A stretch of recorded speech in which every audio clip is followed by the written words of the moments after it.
Welcome to the I Am One podcast. On today's episode, we're sitting down with MELODYE PHILLIPS, a perinatal mental health certified licensed professional counselor supervisor and certified eating disorder specialist who owns and operates her own practice in East Texas. MELODYE specializes in working with mothers through pregnancy, postpartum, loss, complicated pregnancies, birth trauma, and disordered eating. And she brings something to this work that goes beyond her credentials. She's a perinatal mental health disorder survivor. She's a lost mama. She has 3 kids of her own. Her experience in this field isn't just professional, it's personal, and it shows in the way that she talks about this work. We'll talk about it all today, what it means to hold space for mothers in some of their hardest moments, and what it looks like when the person doing the work has lived some of those moments herself. Oh, and let's just say that delivering a baby can take some unexpected turns. There was an incident involving a squirrel, a transformer, and electricity at the hospital.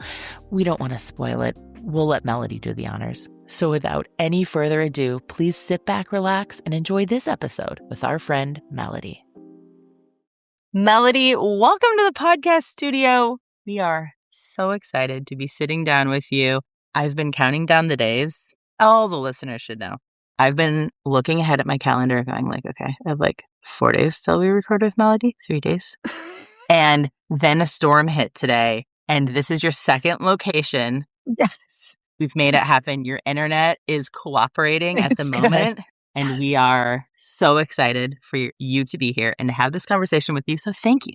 Yes, thank you so much. I have been excited too, counting down the days. And yes, I'm glad that we were able to adjust and make it work because that was crazy. But I'm so excited to be here and talk with y'all. Am I asking the first question? Yeah, Emily, do it. You look really excited. I'm ready. I'm ready. Let's do it.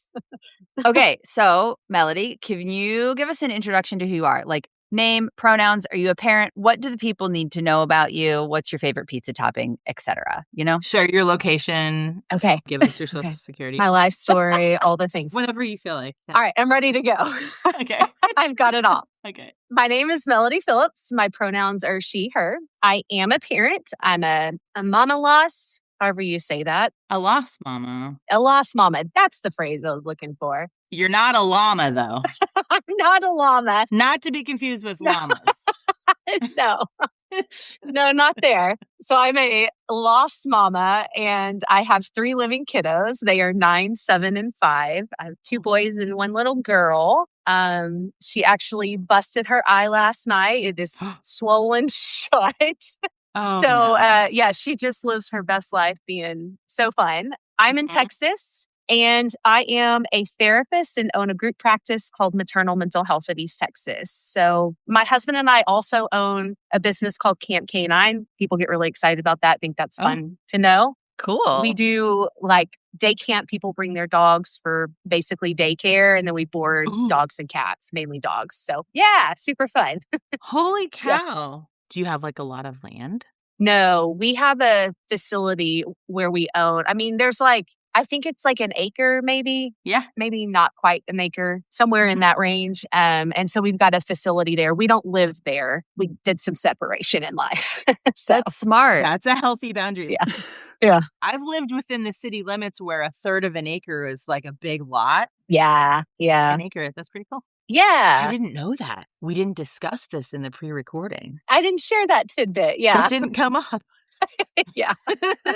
It's like one of my fun facts of like, oh yeah, we also do this. So That's very cool. Very cool. So, MELODYE, what role have perinatal mental health disorders played in your life personally, professionally? We are here for whatever you want to share today. Right. It is a wild ride. I will start off professional and it will morph into personal. Okay. Actually, my personal and professional life has always like intertwined and overlapped. And when I was in high school, I have a brother who's 8 years younger than me, and he suffered a traumatic brain injury, and he's okay, but that was a life-changing event for my entire family. After he got out of the hospital, he was in all these different types of therapies. And so that's what I wanted to do. I was like, I want to be a therapist and I want to work with young kids that have had brain injuries. I wanted to work in this hospital that he went to. You know, it took a very different route. So I was a therapist for 6 or 7 years, I think, before we started trying to have kiddos. And my first pregnancy was an early pregnancy loss. Once again, that was a huge life-changing, I don't even want to say event because that doesn't feel fair, but that was really big. And so there was it's like so much grief that I felt. Pretty quickly, I got pregnant with my oldest, and I had a pretty complicated pregnancy with him. I spent the last like 2.5 months on bed rest. Wow. Yeah, I was in the hospital. I was actually in and out of the hospital. I was at home for a week, and then I was in the hospital for 2 months, and then I was home for a few days, and then I went and delivered him. So yeah, so that was kind of all over the place. And then I actually shut down my practice for about, it was 20 months overall, including the time I was on bed rest, because we tried virtual sessions and my doctor was like, absolutely not. This is not. I was doing it from the hospital bed and they were like, no, this is not good. Yeah. Yeah. So we cut that out. So let's see, I had closed my practice. I was home with him for 18 months. And then I decided to open my practice back up. Of course, the same month that I opened my practice, I got pregnant with my second. That's the way that goes, right? Well, yeah, of course. Yeah. He's like, sure. Okay. You know what should happen right now? This. We should have another kid right now. I'm like, it was crazy. But really quick, what population were you serving before? And then like when you opened it back up, like was there a shift then or? Good question. I worked for a long time with children and adolescents and their families. When I was in grad school, I worked at the Children's Advocacy Center. So I worked primarily with kids that had suffered from sexual and physical abuse. Actually went with kids through, I started a court program here where we walked families through the court process. I interviewed children. So I had a big background in that abuse and trauma area. So I worked largely with kids. I was a play therapist at a local agency. And then right before, probably 6 months before I got pregnant the first time, I went into private practice and I decided I wanted to move away from more kind of generalized work with kiddos and work with eating disorders. So I had started in 2013, started learning about eating disorders. I had no context for that, but I was approached by a local dietitian and she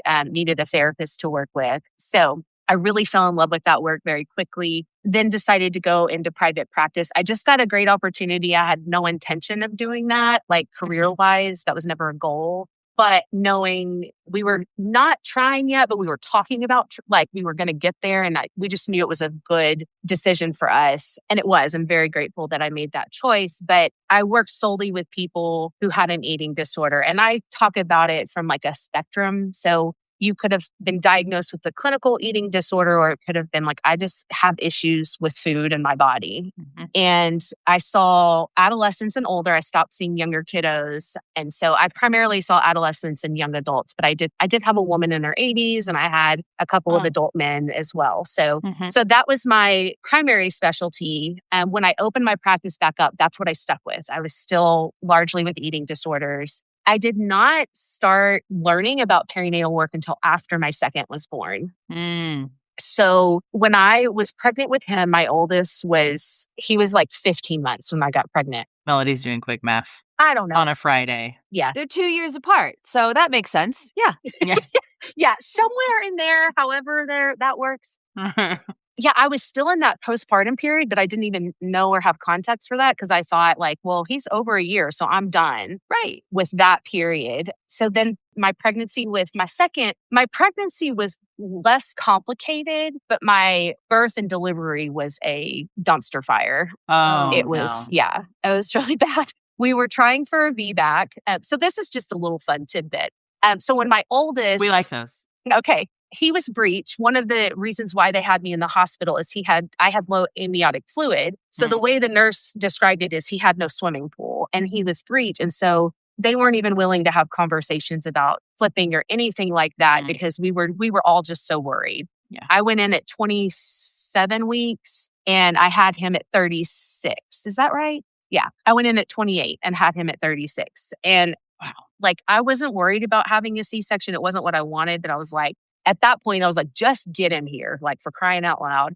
When I'm waiting in triage, a squirrel gets into the transformer with him and blows the electricity. I mean, there's a generator. So like as a patient, I didn't know, but they came in and they were like, surgery, we're going to be delayed because we had to do critical people first. Squirrel. Like, actually. That's a real life thing that happens. With the first or with the second? My first. Somebody needs to invent some sort of like friendly squirrel deterrent out near all transformers. And they're like, well, the lights aren't working in the OR right now, so we're going to need a minute. Where's Mark Rober when you need him? Hello? Call us. Let's collab. I love that you brought that in.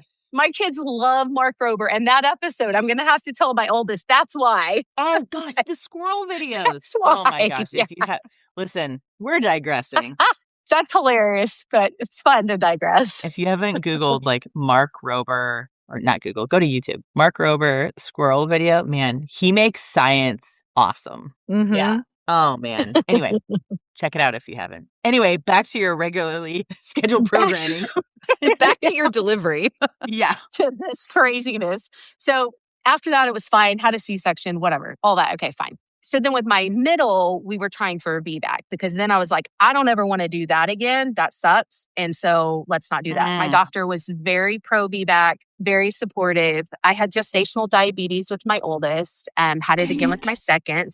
And so I noticed that like my blood sugars were doing some weird things. So I go into my doctor and I'm like, hey, it was like the week before he had a kind of deadline of like, if you don't go into labor naturally, then this is where we'll need to start having a conversation. The week before we went in, I tell him all of this and he's like, oh my gosh, my husband was with me. And he goes, I saw a male OB. So he was like, if it was your wife, what would you do? And he said, I would deliver immediately. And so we scheduled the C-section for 2 days later. It was like this whole weird thing that like, how we planned it, he was like squeezing us in. So it was like at 5 p.m. after he got off clinic hours, before he went on vacation. It was like this whole juggle that we did. Oh, wow. So that morning I had to start fasting and I noticed like my blood sugars were dropping, but I couldn't eat anything because I was going to have a C-section. And so we called the hospital and they're like, hey, my blood sugars are dropping. So they're like, you got to come in, get an IV. So I went in a couple hours early. We're just hanging out in triage. They gave me IV bags to help, regulate my blood sugar. And the nurses come in and they're like, your blood work came back a little strange. We need to run it again. So I'm like, okay. Then a little while later, a nurse comes in and she's like, do you feel bad? And I'm like, I mean, my butt hurts from this bed, but like, other than that, I'm fine, You're like, have you been in these beds? 0 stars. Got any memory foam around here? I know, right? I'm like, gosh, I think I'm permanently damaged from those beds. But we all are. Trauma and our bodies are like done forever from those hospital beds. So a little while later, they're like, you don't have a headache? I'm like, no, I'm fine. My doctor comes in and he's like, what's going on? I'm like, I don't know. You tell me. He's like, well, your platelets are extremely low. They're supposed to be at 100. Mine were at 50. My blood pressure was elevated. Long story short, there's been a mixture. In the hospital, they told me that I had HELLP syndrome, but my medical record said I had severe preeclampsia. What's the first thing that HELLP syndrome? Yeah. Don't ask me all it stands for. I know that often you end up with like a rash all over your body. Like it is very physically uncomfortable. Not me. Yep. Nope. The only way they knew was my blood pressure. When she came in and asked me how I felt, they told me later that my blood pressure was like 200 over something. Like it was insanely high. Wow. But you didn't notice a difference. I didn't feel bad. I just was like, what are we doing here? Like my butt hurts. I'm numb. I want to like get this kid here. And then part of HELLP is that your platelets drop. And so my platelets were so low. The problem with that was I was supposed to have a C-section and you need platelets to clot.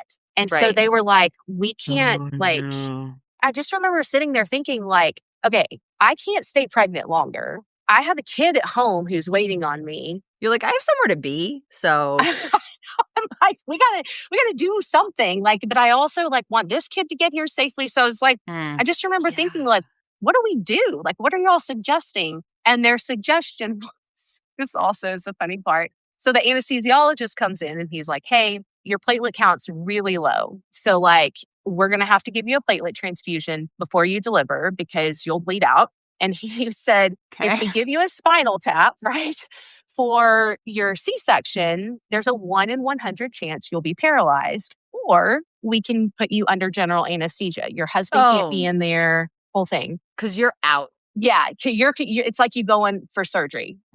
I looked up HELP.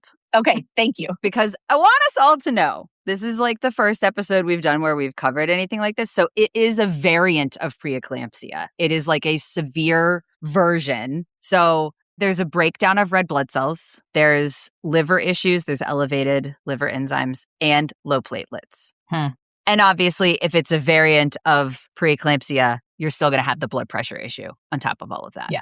Sounds like a hoot. Yeah. Thanks for that. We bring the facts at the IM1 podcast. Here to help.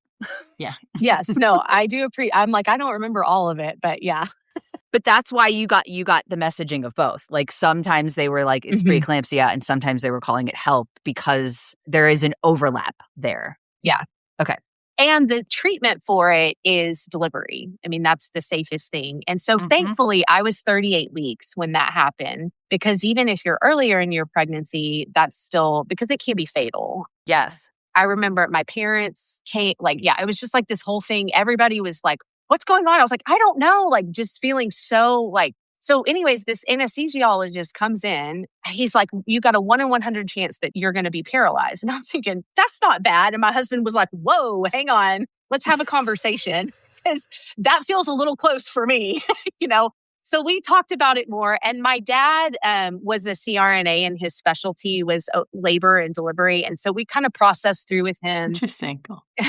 Yeah, it was just a weird thing. But we ended up deciding to go with the general anesthesia. And my doctor and the anesthesiologist both felt like that was really the safer route.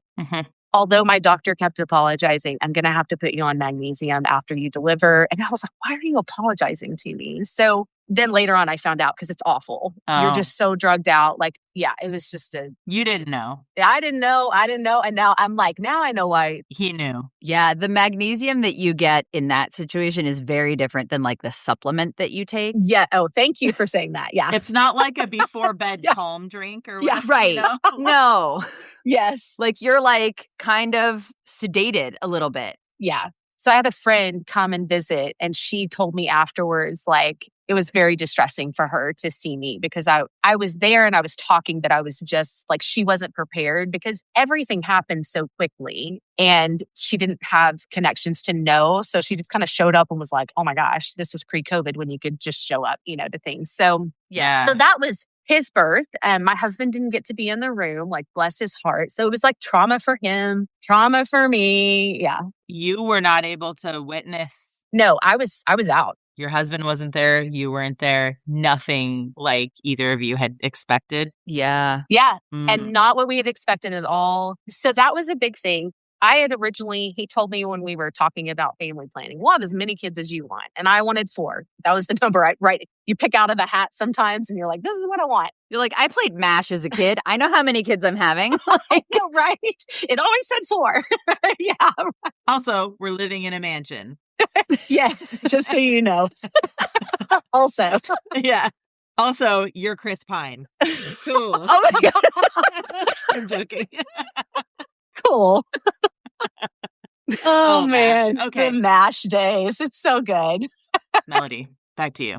I mean, we're in the hospital after this kid is born, and he's like, we're done. We're done. And I'm like, let's not go there yet. Let's talk about it later. Let's talk about it later. We're going to circle back. We're going to circle back to that. So we talked with my OB about it extensively, and we did end up obviously having another. We were deciding okay, let's start talking about trying with her. And then COVID hit, and we were like, let's not have a baby right now. And then a week later, I was pregnant. So, good talk. So, yeah. Oh, geez. So I had a COVID baby, my 3rd pregnancy. I had gestational diabetes again. I was hyper aware. My OB was phenomenal. He told me, I will run as many tests as you need in order for you to feel comfortable, because it snuck up on us. I did not have blood pressure issues. My blood work throughout my pregnancy was all normal with my 2nd. And I advocated for myself, saying, I'm really scared of this happening again. And he was like, I don't have concerns. However, we will do what we need to do. Yeah.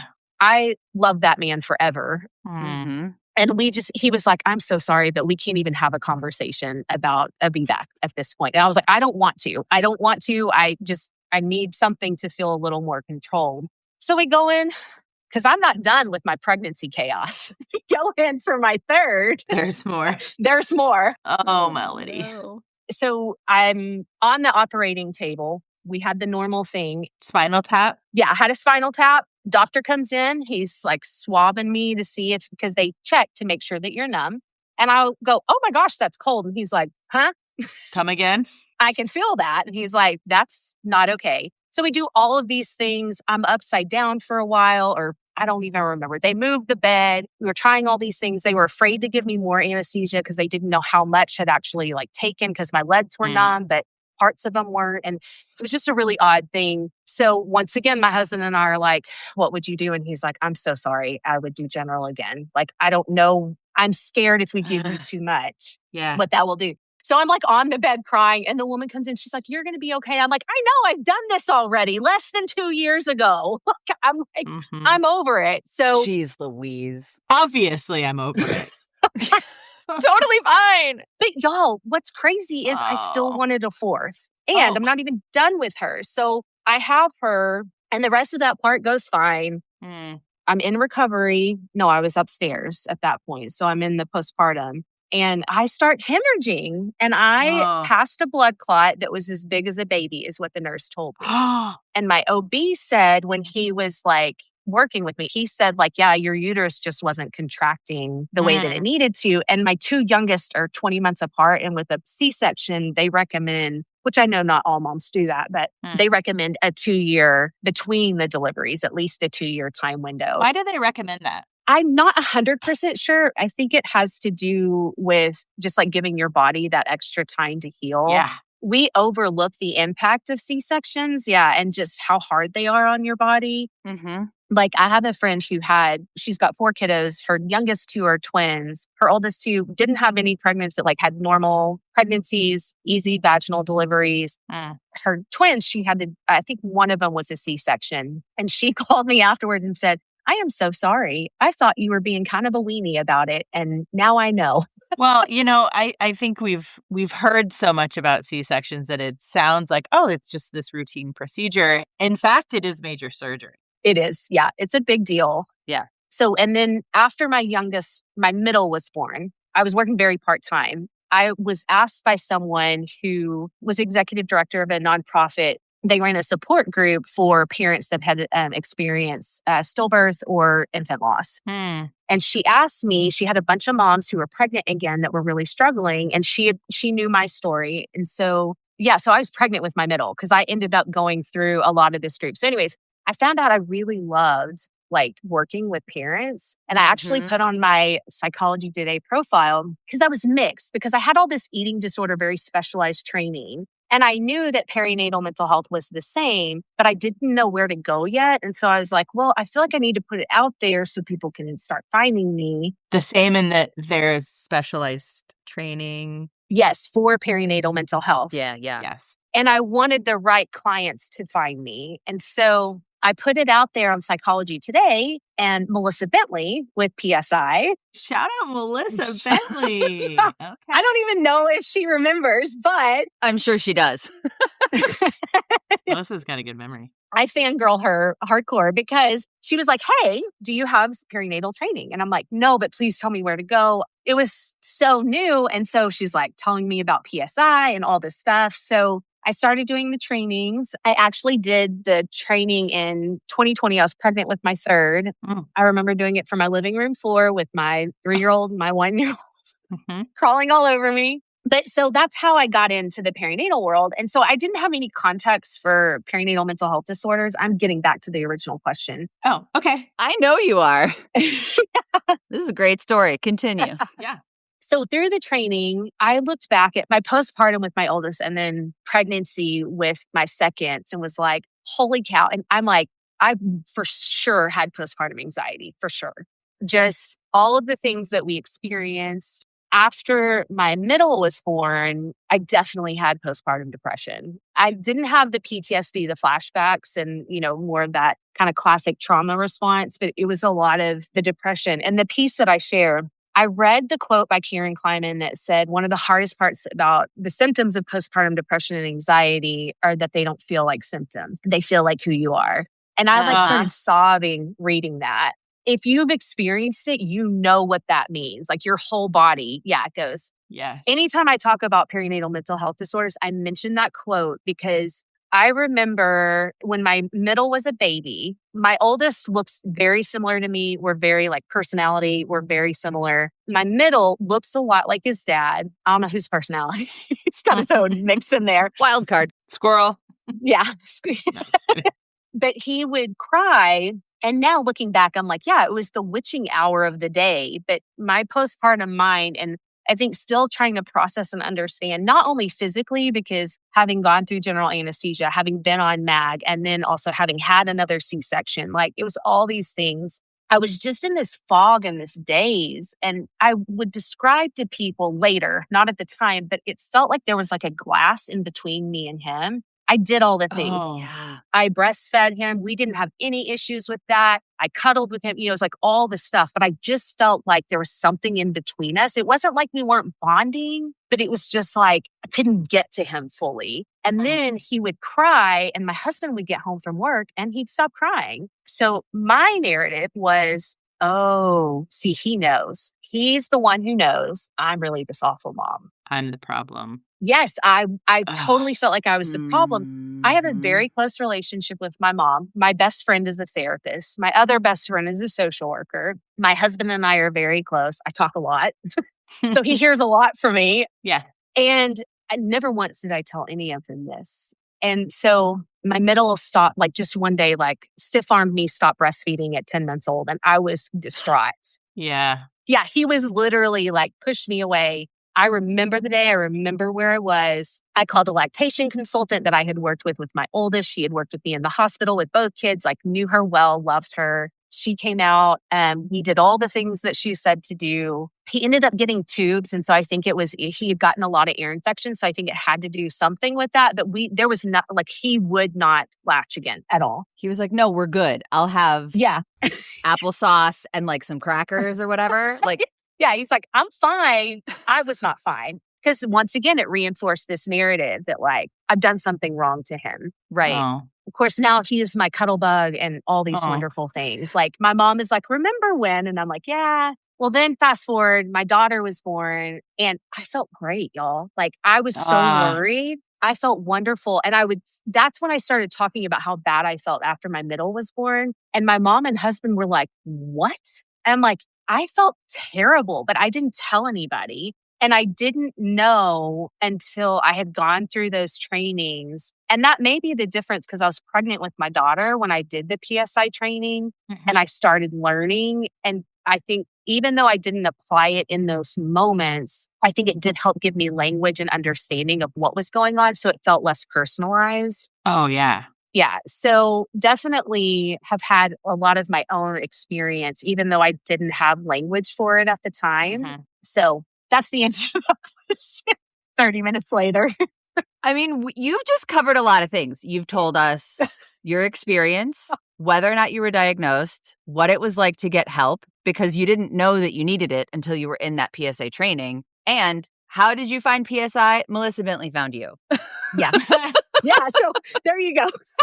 So, Melody, I have a question about the getting help part. Okay. You are pregnant with your daughter. You're going through the PSI trainings. Light bulbs are going off and you're going, oh my gosh. Okay. You're able to reframe. Holy cow. This wasn't a character flaw in me. I had some things going on for me. I was going through something. When you realized that and you're like, aha, had you had help processing what you had been through? Was it the light bulb moment that kind of started you on the path of going, oh, right. Did you have a therapist? Have you processed? Or we're not your therapist.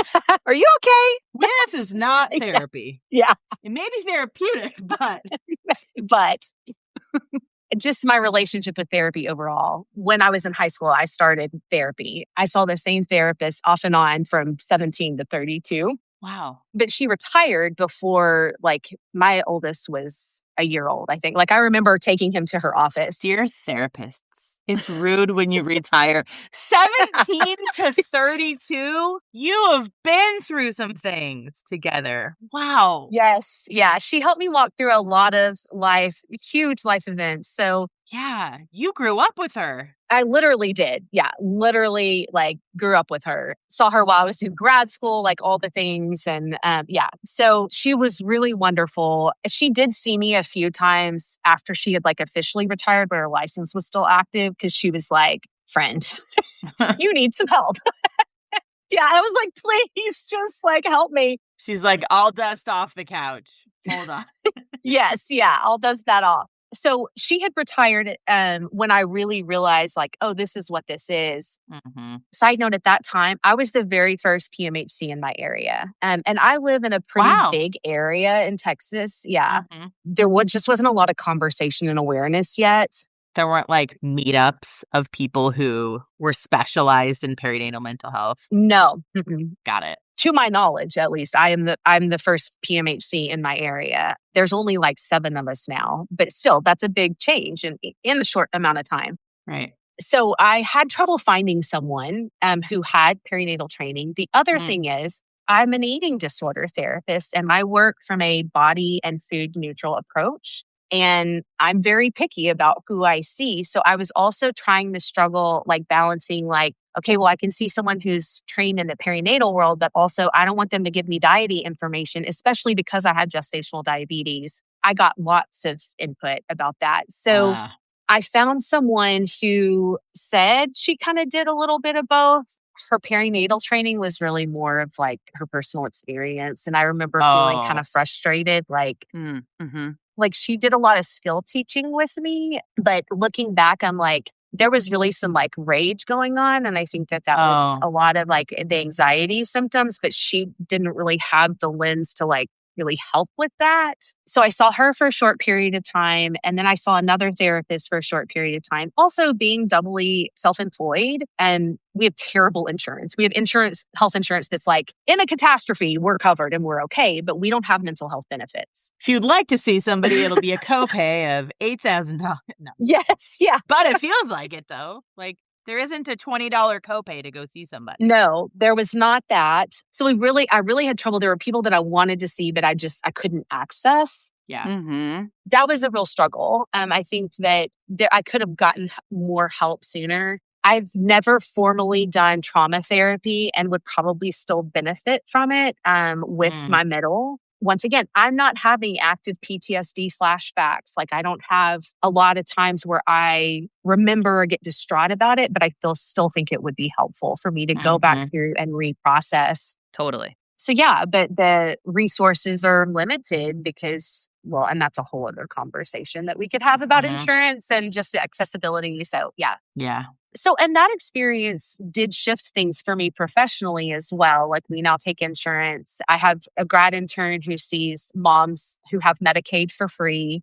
That's something that I'm going to keep doing. So where I went to grad school, I also live in the same town. So I'm pretty connected to the university. So cool. Yeah. So it's like that accessibility piece, because I think sometimes even when you recognize I need the help, you can't get it. And that just can't be a thing. Which, circle back, that's why I love PSI groups too. So it's just wonderful. Yeah. Shout out to PSI groups. I know, right? Did you ever attend one? I did not attend one for myself. I wish I would have. And I don't know why I didn't. Same. Yeah, because I did the training. I knew they were there, but I never thought I should go to a PSI group. I mean, sometimes that's how we limit ourselves. We're like, is this for me? Turns out, yes. I needed somebody to say, I wonder if it might be a worthwhile idea to talk to a therapist. I needed my doctor to say that to me, to go, okay. I knew therapists were there. My best friend growing up, her mom was, I know that talking about feelings is okay. I just needed somebody to present it and say, okay. Yeah. Anyway, cool. Yeah. That's the story. Yeah. And I'm sticking to it. Yeah. I love it. That's the one we got to stick to. Okay, so are you exclusively working with folks in the perinatal period now, or are you also working with folks with eating disorders or disordered eating, let's say, right? So I'm not exclusive. That is the majority that I see. I do not see adolescents anymore. Occasionally, I'll see a young adult who has an eating disorder if they are a direct referral to me. Two of my therapists do have some training in eating disorders and some experience. So depending on the severity of it, I will say, okay, I'm not available, but they are. I also really love grief work. Oh. Yeah, I have a few people that I'm seeing for just grief that, don't have anything to do with like perinatal mental health. Mm-hmm. But largely, I work with moms who have some level of disordered eating or disrupted relationship with food. A lot of the people that I work with, because I'm not exclusive to moms, any person who wants to see me, a lot of the reason why they reach out, they were either directly referred to me for like grief, or they found me and they read that I do both. And so they're like, hey, a lot of people would say, I saw on your website, I was looking for, because I think I have postpartum depression or I'm struggling postpartum. Also, I saw that you talk about body image and I've always hated my body. And I'm like, okay, let's talk about that. Cool. It's like, welcome to being a woman in America. You are in the right place, my friend. Yeah. And what I train my therapists is like, we're having those conversations about food and body, even if parents aren't coming in for that and don't have an eating disorder or disordered eating. We're still having those conversations because it's important. So, yeah. Are you ready for a lightning round? I am. I'm ready. Let's go. Let's go. Melody. Yes. Okay. I scared you. I'm ready. Actually, we should tell the listeners really quick. Melody scared me. She didn't do anything. It wasn't on purpose. When she got to the recording studio, nobody was there. And suddenly Melody was. And I just jumped out of my chair. Anyway, I scared you back. You got me back. Melody, besides this podcast, what is your second favorite podcast? If you have one that you would like to recommend or just shout out, doesn't have to be about mental health. It is about mental health. It's the Momwell podcast. Momwell. Nice. Yes. Yeah. I just really appreciate the conversations around perinatal mental health and just motherhood overall. It's really good. So, yeah. Yes. Hey. Okay. Are you currently binge watching, reading, listening to anything? Like, what do I add to my, like, I've finally gotten the kids to bed. I'm going to watch 10 minutes of a show and fall asleep on the couch. Like, what should I have in my queue? Or you're listening to a really good album. I don't know. All of the above? Okay, I'll go all of the above. Oh, okay. We watch baseball right now. I love baseball.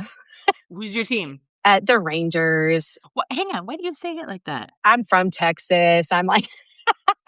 She's the biggest fan. I'm having some feelings right now. Oh. They're the only MLB team that does not participate in Pride Night, and I just found that out, and I'm very sad about that. Oh, I know. Yeah, they are.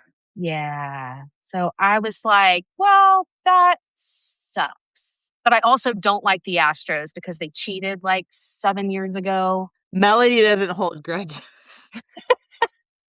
May I offer some alternatives? We have the Baltimore Orioles, very pro-Pride, or the Seattle Mariners, also pro-Pride. Just throwing them out there. Yeah, I do love the Mariners. Oh. Yeah, I like the Orioles too. I don't have, like, we are baseball, so we play fantasy baseball. My husband and I do. We've been playing for 13 years. Yeah, so super fun. Danny wants an invite. Well, I've never played fantasy baseball. I've done football. Not to brag. I wasn't terrible. Not to brag. Yeah. I will have a conversation if you want to play fantasy baseball because my husband is the commissioner of our league. Oh, well, snap. I was never the commish, but... No, I'm not. He is. So, yeah. Yeah. So I'm like, I've got some players on the Mariners. Like Julio? Yeah, he was on my team last year, but somebody stole him from me this year in the draft. That's rude. I was real salty about it. Yeah. I don't have anybody on the Orioles, but I'll still cheer for him. Do you do a live draft? This is a very slow lightning round. Okay. I'm like looking at the clock and I'm like, follow up, is your fantasy baseball draft live? Yes, it is. We do a snake draft. Oh, okay. Yeah. Yeah. Emily, do you know what that means? No. Okay, she's like, next question. Yeah. Emily has fallen asleep. I'm like, Cal Ripken. Next. Yeah. Yeah, there you go. That's who I've got. So we just watch baseball right now. It's what's on after the kids go to bed when they're awake, whatever. I forgot what the question was. This is so funny. Yeah, it was the binge thing. I am binge listening to Noah Kahan, The Great Divide. Are y'all Noah Kahan fans? Because I wasn't, because I didn't know about him, not because I didn't like his music. Now I am. now you are. Yeah, the whole thing. It is amazing. If y'all haven't watched the documentary, watch the documentary. I cried the whole time. Love him. It's on Netflix. It's called Out of My Body, I think. So yeah, just so good. He was my whole personality for just a little bit because I watched the documentary like right after the album came out and I was like, I just can't do anything else. Like his Melody's out with the dogs writing songs. Yeah. She had a guitar. I did. Yeah, I want it to be. I don't know how to play the guitar, but Okay. She thought she knew how to play the guitar. then I'd be out there with the dogs. Yeah. So, baseball, Noah Kahan, reading something? Yeah, I'm reading the Red Rising series. I finally am at the end of the list on Libby, and I'm about to get it. Red Rising. I'm about to get it. Don't give anything away, Melody. I'm not going to say anything else then. I'm reading the third book right now. We'll have to compare notes after I catch up. Yes. Tell me after you get it because I want to talk to you about it. It's really popular, but I don't know many people who have read it. It's a series. Trilogy? So I got the bundle on Libby, the first 3 books, and then apparently there's like 3 more. I don't know that I have what it takes, but I may. We're going to see how this one ends. That is a good call. If they wrap it up in a nice, neat little bow, sometimes I'm like, we're good. We're fine. Like, I know you can keep going, but I think I'm good. Like, you are committed to watching the original 3 Star Wars movies, but the new 3, you're like, I mean, whatever. Yeah. And it's funny because it actually has a little bit, I told my husband, it's like a mix of Star Wars and the Hunger Games. It's like, oh, well, Emily would definitely be interested. I know. Yeah. I was like, okay. Got to do it. Yeah. Yeah. Melody, this is a very important question that I'm about to ask you, with an acknowledgement that there is nothing that always works with our kids consistently for 18 years, or maybe even more than one day. Is there like a hack that's working well for you right now with any of your kids that's making something that is otherwise kind of hard a little bit easier? I'm going to make it fast. So Okay. No, no, just kidding. It's like, no, I can't make it fast. It's a therapy thing. It comes from Daniel Siegel. I use his hand brain model. I taught my kids about how your brain works. We talk about flipping our lid. This is the bottom part of our brain, our downstairs brain. And this is our upstairs brain. This is where our emotions are. This is where our thoughts are. And sometimes when we get so upset, we flip our lid. And so one thing that can be helpful is, and like you said, not always, but is to say, hey, it looks like your lid has flipped, or you're going to flip your lid. What do we need to do to close it? Vice versa. My kids have said that to me. Oh, My oldest in particular is like, Mom is about to flip her lid because he is very attuned to me emotionally. And I'm like, yes, so that means I need to leave the room. You're like, I'm going to put myself in timeout. Bye. I know. Yeah. Like, we got to step away, my friends. Like or I'll just say, I feel like I'm on the verge of flipping my lid. It's not always that calm, right? And then I'll be like, I need to step out of the room, or I need to get a drink of cold water. I need to do something. So yes. That's a thing that it doesn't work all the time because nothing does. But no, but that's really great modeling. Yeah. You know what's so interesting? The strategies we use to help our kids often help us. Yeah. Yeah. Mm-hmm. I actually learned that when I was doing play therapy with kids. Like, that was where that came from. And now I teach my clients all the time about flipping your lid. So thanks for that. Yeah, you're welcome. Okay. What is one way that you are going to show yourself some radical love today? Anything's radical. Anything. Mm-hmm. I don't know, man. I think I'm going to go read. Just give myself permission to read for a while. Yeah. Yeah. I haven't had much time this week, and the times that I've planned to do it, I've ended up doing other things. So I'm going to do that. That sounds really lovely. Yeah. Okay. Listen, if you were to choose a time machine, decide in your head what kind of time machine you're going to go in, different for all of us. If you were to travel back in time and today you could say something to pre-recovery you, what would you say? We're going to be fine. I would say you are a good mom or you're a good enough mom, because that narrative was so strong, even out of the postpartum depression fog of just feeling like, and some of it is like a curse of a therapist. Like I'll say things or do things and I'm like, okay, well, there's your trauma wound that you can go talk to your therapist about in the future, So just being able to say, you are a good mom, and mean that. She needed to hear that more. And I think I needed that more for myself, because the people around me were trying to say it, but I didn't believe it. So, Oh, Melody. That is a powerful, true thing. Mm-hmm. I had a little sticky note on my computer for a while, a quote from my therapist that said, start with good enough, along those same lines. Like, my husband went to my kid's school. They do like a dad day. And one of the little boys at the lunch table looked at my husband and said, "Are you a good dad?" And my husband looked at him and said, "Yeah, I'm a good dad." The little boy said, "Yeah, I thought so." And later my husband came home and he said, "If one of the kids' friends asked you that, what would you say?" And I said, "I would say I'm a good mom. I'm not a perfect mom, but I'm a good mom." And he was like, "I'm so glad to hear you say that." I really didn't believe that for a long time. Even though I know I'm not perfect and I like screw up all the time and they're still going to talk to their therapist about me in the future, I do know I'm a good mom now. We hope they do talk to their therapists in the future, whether you are a therapist mom or not. We hope that they are going to therapy. Yes. To be the best version of themselves. Yeah. And reframing. So one of the therapists that I did see, what she kind of said was like, you're framing therapy as this negative thing. And I was like, oh, that's gross. Like, yeah, I am. Because it was like, I don't want them to have to go to therapy. And I don't want them to talk about me when they're in therapy. And I was like, wait a minute, I need to reframe that, because that's not what I truly believe about therapy. But it was buying into this like narrative of being good and perfect and all those things. So yeah.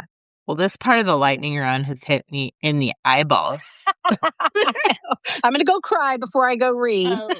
Okay, well, since we're all dehydrating through our eyeballs.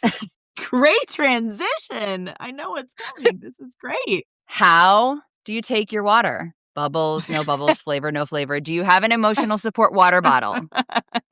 Yes, I do. Give us the deets. Oh, it's right here. Beautiful color. Turquoise. It's like this turquoisey. Turquoisey. I'll have another one. They trade out so they can be clean. Okay. On the regular, it's just ice water. I want really cold ice water. Yeah. Can't do the room temperature. I can, but whatever. If you have to. If I have to, I'll do it, but I won't do it happily. And then other than that, sparkling water. Yeah. Makes me so happy. Yeah. Little fancy bubbles. Hits the spot. It does. It does. Yeah. Melody, if folks are listening and they're thinking, oh my gosh, how do I get a hold of her? Where should they go? Would you like nobody to contact you? Do you have a website, an email address? What do you think? I mean, home phone number? I'm kidding. Yeah. Address. Home address. Yeah. The easiest way is Maternal Mental Health of East Texas. I would like to say you could follow me on social media, but I don't do anything on social media. I would like to say that, but you may not. But you may not. I mean, you can, but it's going to be real boring for you. Yeah. It'll be boring. Yeah. But my website is wonderful.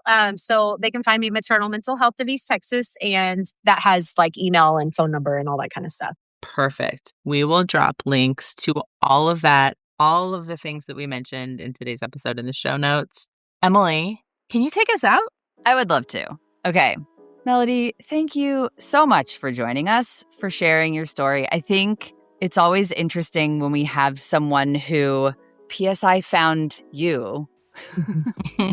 You didn't find PSI. And I mean, you would have eventually, let's be honest. Yeah. But I think it's really a special story when we get to talk about like the way that we are all trying to reach and connect the dots. We want to connect with our people. PSI found you, and now you're finding other people and connecting in your community. We didn't even talk about how she literally is doing that at a climb this year too. Oh yeah, doing a climb. Yeah. And I run a PSI group. So and you facilitate a group? Yeah, I helped start the perinatal eating disorder group. So I did that last year with Megan. So yeah. We're dropping it in the show notes. Okay. It is going to be a very healthy show notes section. Lots of great links. So check it out. And Melody, we heart you. Thank you so much for being here. I heart y'all too. I'm so glad to be here. Thanks for tuning in to the I Am One podcast. Check out today's show notes where we'll drop links to all the important things that we mentioned in this episode. Please consider sharing about I Am One on social media and following and rating our show wherever it is that you listen to podcasts. It only takes a minute of your time and, well, that'll help our collective mission of bringing resources and local support to folks worldwide. From everyone here at PSI, thanks again for listening.